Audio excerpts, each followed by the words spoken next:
Presented by RDD Music. बोलाए सरस्वती माई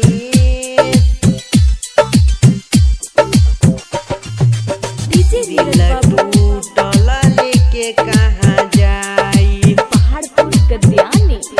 धमाका recording studio का रहरा लेके कहाँ जाई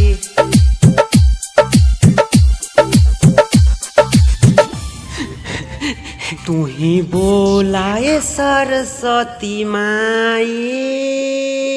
माई दिल टूटल लेके कहाँ जाई हो दिल टूटल लेके कहाँ जाई तू ही बोलाए सरस्वती माई दिल टूटल लेके कहाँ जाई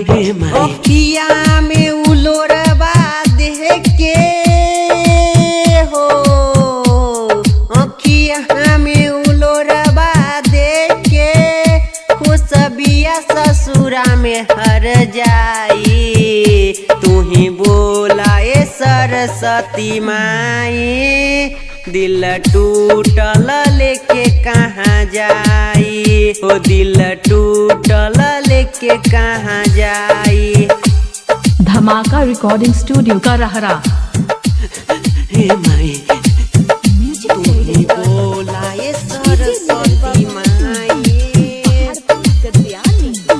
दिल टूटल लेके कहाँ जाई हो हम ना जानली धरकत हो खबू तू केहू और के दिल में तू केहू और के दिल में झूठे सपना देखत रहली हम ताओ के दिल में हम जानत रही इतने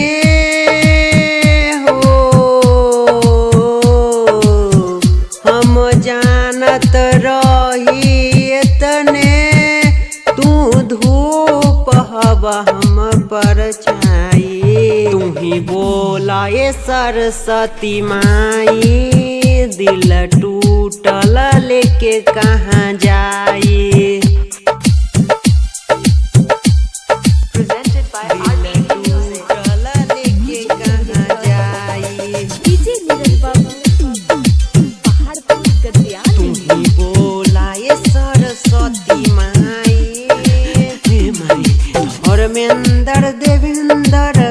अब ना जी उनका बिना ये माई उनका बिना ये माई शर्मा रविंदर वीरेंद्र से दर्द कैसे सुनाई हे माई